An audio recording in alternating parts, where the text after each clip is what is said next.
This video features HDMI smartphone mirroring for the Nissan Murano years 2015 to 2020. Let's demo HDMI mirroring. So mirroring gives you whatever you see on your phone screen, carbon copy on your car screen. In order to hear audio, you got to set the radio to auxiliary, so make sure the audio is set to aux. That's all you need to do. Change the volume settings to high. On the remote, press the power button. If you don't have the remote and using the push button, press and hold the push button. Once you press the power button, you select HDMI. So with your arrows on the remote, go into HDMI and the video will appear. Keep in mind, only with the new iPhones that have a notch on it, the image will look like this. This is how the phones mirror it. You're going to have a little bit of black space because this is how the phones work. It's very weird, but only iPhones do that. So if you go zoom in, zoom out, that's because of the iPhone. You can connect any HDMI source. You're going to hear the audio through the speakers. So anything that has HDMI input, Fire Stick or any other device, Google Chrome, anything that you want. iPhone, you can do wired or wireless, Apple TV, Android devices, whatever you like, whatever has HDMI, you can connect to it. Mostly popular devices with support. And you have the video, you can use YouTube, Netflix. There is actually no limit to what you can do. It's going to come with a push button, so you can use the push button to select the inputs by pressing it. With a single press, it's going to cycle through available inputs. So now that you see how the camera works automatically, let's say you want to drive and watch the camera. So all you do, you press the power button on the remote, the interface will activate, and you have cameras here. So depends on where you go, you can watch the camera while driving, except for the rear camera. Have factory rear view camera, you cannot watch it while driving. But if you install front camera while driving. If you want to watch right camera while driving.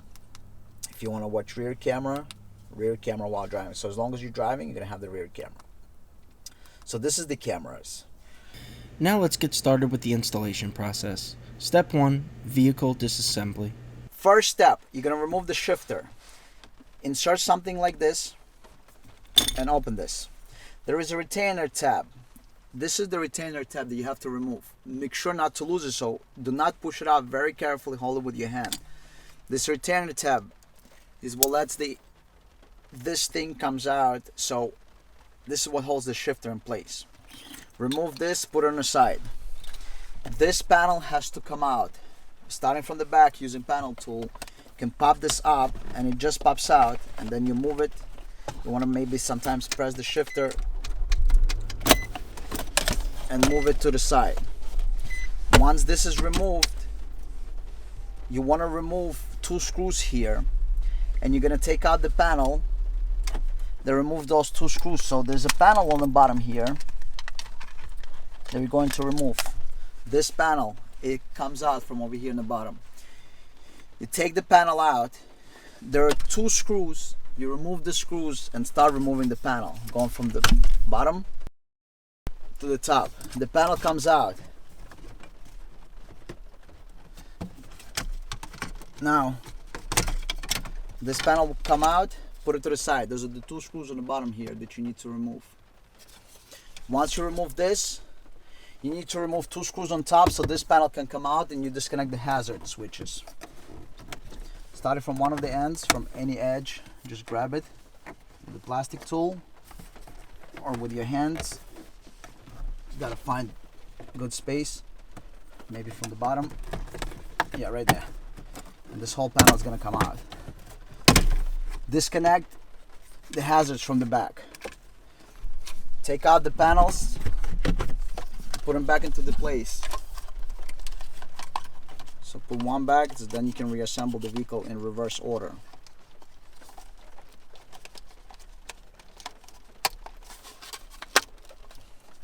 One is in. Take the second out.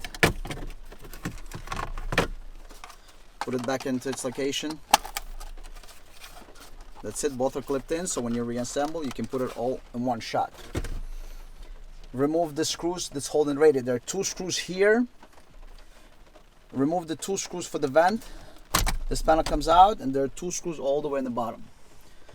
Then you can access the back of the radio to install the plug and play harness, as we're going to show in the next step. Step 2, Installation of the interface. What's in the box? You're gonna find the main interface. On the main interface, don't forget to set the dip switches to on position.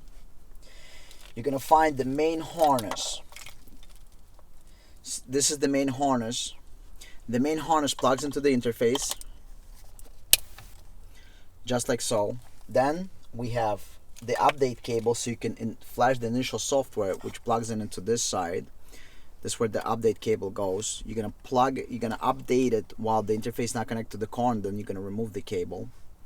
This is your HDMI input. This is USB charging, or if you purchase built-in Apple CarPlay and Android Auto, this is where your iPhone or Android device is going to connect, so you can see Apple CarPlay or Android Auto on the screen. Into the main harness, you got the audio RCAs. So using something like this, you're going to connect the audio inputs, and this way you have your audio connected. So we got the main harness, which we're going to plug in here. So this big plug is for the main harness. You're gonna plug it like this. Then this plug and play harness, this is what connects to the back of the radio. And then you got the audio RCAs here. And using something like this, you can connect audio to the interface, so then when your Apple CarPlay Android Auto mirroring is displayed on the screen, you can hear audio. So this is how the audio connects from the interface to the car stereo. Everything is plug and play. However, keep in mind, this particular car does not have any ground signal, so you will need to connect the ground separately. You can just connect it to the body or any other ground location back of the radio, because the ground in that car comes through the antenna and it's not in the plug and play harness. Then you have the microphone that you're going to clip into the ceiling, and you're going to run the wire. So when you clip it in, you're going to run the wires through the pillars into the back of the radio. And the microphone plugs into the supplied harness as well on the interface. And then this is where the microphone is going to plug in. We're going to give you the harness. So you got the harness like this. You plug it in here. You got the microphone input. That's where the microphone plugs in. And then the last thing you got is your infrared signal for the remote control. And that's how we're going to control. So even though the car is touchscreen, but simply because it's all-in-one radio, you cannot use the touchscreen, and for that reason you need to use the remote. The remote is specifically designed to hug the steering wheel. You look at the shape, and it becomes the part of the steering wheel. It doesn't stick out. It's like it was naturally born there. And so on this car, we're going to show you how to put the remote, but this is what's going to control the CarPlay experience or Android Auto on the car screen. So now that you know what's in the box, take this interface, connect to your Mac or PC and update it, and we're going to show you how to update the interface now. Do not forget to program the interface. All interfaces are shipped blank, as they need to be configured by the installer or end user. Programming process will take less than 1 minute and can be performed using Windows or Mac computer. How to update the software. It doesn't matter what you're updating, whether you're updating camera interface, video in motion interface, wireless mirroring interface, or Apple CarPlay interface. The process of update is identical. Updater works on Mac and Windows-based PC, so we have for both Windows and Mac. To update, you need a cable like this. It's a standard cable. One end of the cable is micro USB, and the other is a standard USB. This goes into the computer, and the micro USB goes into the interface. Connect this end into the computer, Mac or Windows. Connect the other end into your interface you're updating. Again, any interface. Once the interface is connected, information is going to appear on the screen, and install desired software. Just for the test purposes, we're going to show you how to update it with Cadillac CTS software, video in motion, and hit install. So now it's installing and shows you progress bar and a percentage. So it takes only seconds to update it. So you download the updater from the website for Mac or Windows. That's going to take you approximately 60 seconds. And then the update process takes only another minute or so. This is how to update the interface. So we're showing you the update process. And the entire process only takes less than a minute.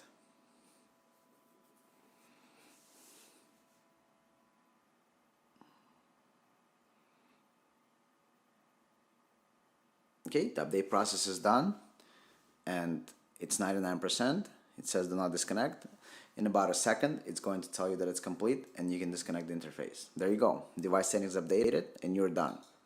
So entire update process takes only about 2 minutes. You download software from the website for Mac or Windows, about a minute, and update takes another minute. And all you need is a cable like this. So USB cable to micro USB. Okay, now that you have programmed the interface, start the installation. So you removed all the screws previously. Pull this panel out first, just on the bottom, comes out. Pull the radio out. It's easier if somebody's helping you to hold it on the other end if you don't do it for a living on a daily basis. So first thing we're going to install is the plug and play harness. So this is the main plug and play harness. This is what you're installing here. So you got these two connectors you need to plug in, and you need to find their matching connectors in the back of the radio. So we need to find these two connectors, unplug them, plug them in here, and then plug this back into the radio. So let's see where those connectors are in the back. So on this particular car, they on the right side, right here, both one above each other. So I unplug them. I'm gonna take the two connectors that we supplied you with, 1 and 2, plug them back into the radio.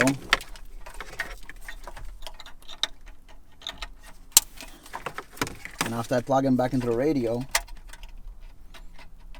I'm going to take the factory connectors that I previously unplugged,